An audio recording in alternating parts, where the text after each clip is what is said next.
የሰው ነገር እንደምንድን ነው ቢሉ ከብሔርና ከቋንቋ ግልሙትና የተነሳ የባለጸጋ እጆች በምሁራኖች ተፈተኑ። ይህ ትምህርት ለሚያምኑበቱና ለሚመጣው ትውልድ ምስክር ይሆን ዘንድ በማስረጃነት ይቀመጥ። ይሄ የብሔርና የቋንቋ ግልሙትና ግን እንደምን ክፉ ነው! አርሶና ፈራርሶ የሀገሬውን ሕዝብ የሚያበላውን ሀገርን ከእነ ክብሯ፣ ከእነ እምነቷ፣ ከእነ ባህሏ፣ ከእነ ታሪኳ ጠብቀው አቆይተው ለእኛ የሚያስረከቡትን ባለ ሀገሩን ገበሬውን ያልተማረ መሀይብ በዘመን አይነት ስም በባዕድ እውቀት በፕሮፌሰር በዶክተር ስም ተሞሽረው በገበዩት እውቀት ሀገርን የሚያፈርሱትን፣ ታሪክን የሚያጠለሹትን፣ አንሰው ሀገርን የሚያሳንሱትን የባህር ማዶ ባህል ናፋቂዎችን እየተማሩ ምሁር የሚል ትውልድ ኢትዮጵያን ተቆጣጥሯል።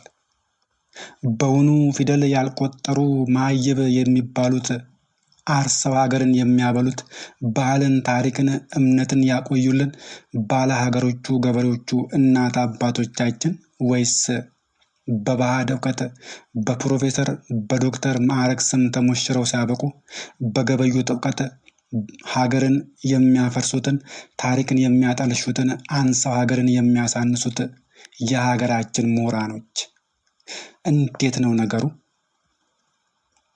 በውኑ ገበሬ የሚለው ስም የስድብ መገለጫ ነውን? ገበሬ መሆንስ መሀይብነት ነውን? ሰው ከንቱ ከዚህ ዓለም ስጋዊ እውቀትና ጥበብ ከሌሎች ነገሮች ያገኙትን ክፉ ስራ በብሔር መጨቋቆንና በቋንቋ መበላለጥ ግብር እየወለዱ ማሳደግ ጀመሩ። ከዚህም የተነሳ ሰዎች ከፍ ያለ ጥበብ የተሞላባቸውን ትምህርት ፕሮፌሰር፣ ዶክተር መባልን እንጂ ገበሬ፣ የቆሎ ተማሪ፣ ደብተራ፣ ኡስታዝ፣ ቄስ፣ ሼካ መባልን አንፈልግምና እግዚአብሔርን ወይም አላህን ማገልገል ረብ የለሽ ሆኖብናል። እውነታው ግን የዚህ ዓለም ምሁራኖችና ፖለቲከኞች ሁሉ በሊቃውንቶቻችን ፊት ገና ፊደልን አልቆጠሩም። ሀገርን ከነ ክብሯ፣ ባህልን፣ እምነትን፣ ታሪክን ከእነ ወዙ ጠብቀው ያቆዩልን አርሰው ሀገርን የሚያበሉት ባለ ሀገሮቹ የገጠር ልጅ ማንነቱን፣ ባህሉን፣ እምነቱን፣ የልጅነት ጸጋውን ከልቦናው አውልቆ ጥሎ የህንፃ ጫካ አይቶ ለባዕድ ባህል መንኖ ከተማ የገባውን ፋራ ሀገር አልባ ገበሬ መሆን እንደ ስድብ የሚቆጥር አስመሳይና ግብስ ትውልድ ምሁር፣ አዋቂ፣ እየሰለጠነ ማለት ግን እንደምን ያለ ድንቁርና ነው!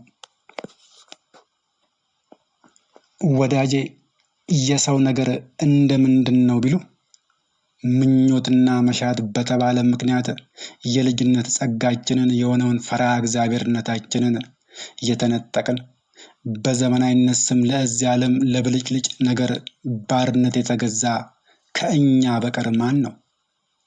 አዎ፣ በስጋዊ መሻትና ምኞት ሁሉም ነገር እያጓጓን እውነት እየመሰለን ልንጨብጠው ስንሄድ ለማንደርስበት ስንከተለው ሰው የመሆናችን የልጅነት ሕልማችን ውሉን በማናውቀው እውነት በሚመስል ተቀምጠን ከአንዱም ሳንሆን የባህር ላይ ኩበት የሆንን እነሆ እኛ ነን።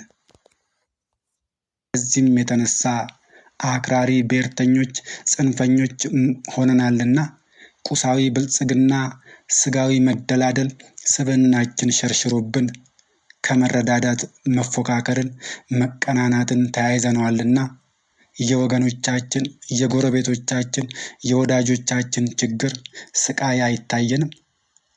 ላስተዋለው ሰው ግን በአሁን ሰዓት በሁላችንም ቤት ችግር፣ የኑሮ ውድነቱ፣ ስደቱ፣ ጦርነቱ፣ መከራው ዓይኑን አፍጥጦ ጥርሱን አቅጥጦ ነግሷል።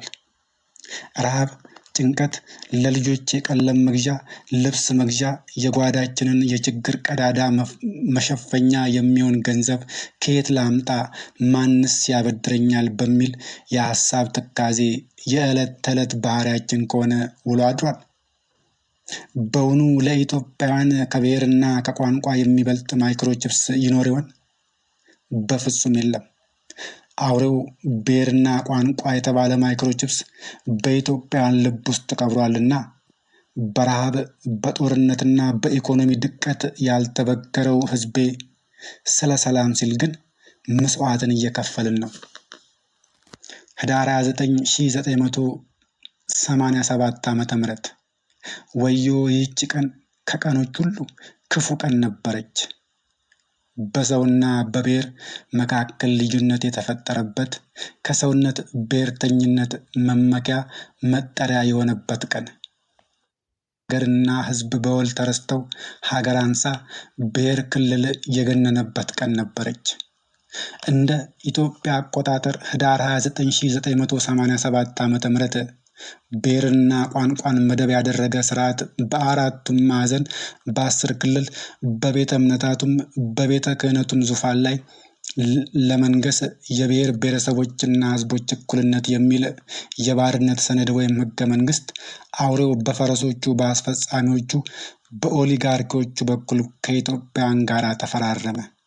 ስብዕናዋን ቃል ኪዳኗን ልጆቿን ሊዋጋ ሊያሳድድ ሊበላ ደማቸው ሊጠጣ ብሔርና ቋንቋ የተባለ ጣዖት ዘንዶ በኢትዮጵያ ተተከለ።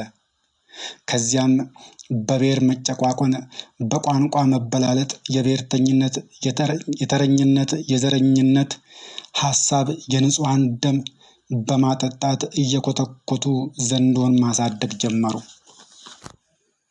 እነሆ ከዚያች ቀን ጀምሮ በብሔራችን እንወከላለን፣ እንጠራለን እንጂ በሰውነታችን አንከበርም። በኦርቶዶክስ እንጠራለን እንጂ በተዋሕዶ አንገለጥም።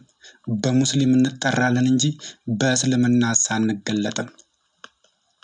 ወዳጄ የሰው ነገር እንደምንድን ነው ትለኝ እንደው በውኑ ከእኛ መካከል አንድስ እንኳ አባቱን የወለደ ማን ነው? የባዕድ እውቀት የገበየ በፕሮፌሰር በዶክተር ማዕረግ የተሞሸረ በዘመን አይነት የገለሞተ በብሔርና በቋንቋ እርሾ የሰከረ እርፉን የሰበረ ብዕር የሰደረ ትውልድ እነሆ እኔ ነኝ ሁሉንም እኔ ያውቃለሁ እያለ በማርያም ቤት አፉን ሲከፍት አደመጥን። ፈርሃ እግዚአብሔርነት የሌለው ትውልድስ ከየት መጣ? ዘመኑ የውድድር ነው ብለው ጥቅልዮች ወይም ግሎባላይዜሽን በሚባል በረት ውስጥ ታጉረው በዘመናዊ ዲሞክራሲ ስም በብሔርና በቋንቋ ፈረስ ጋልበው የባዕድ ባህል ቴክኖሎጂን ስልጣኔን ፍለጋ ሄደው የባህር ላይ ኩበት የሆኑ ከእኛ በቀር ማን አለ? የሚጠቅመንን መንፈሳዊ ስርዓት ትተን እውቀታውያንንና የሚያገዳድለንን የባዕድ ርዕዮት የመረጥን እነሆ እኛ ነን። ለዘላቂ ሰላም እና ለፍትህ አይነተኛ መሳሪያችን የሆነው ህብረ ብሔርነታችን፣ ባህላችን፣ ተጠቃቃሚና ተደጋጋፊ ቤተ እምነቶቻችን ዛሬ እንደምን ለእርስ በርስ መተላለፊያዎቻችን፣ መገዳደያዎቻችን ሆኑብን።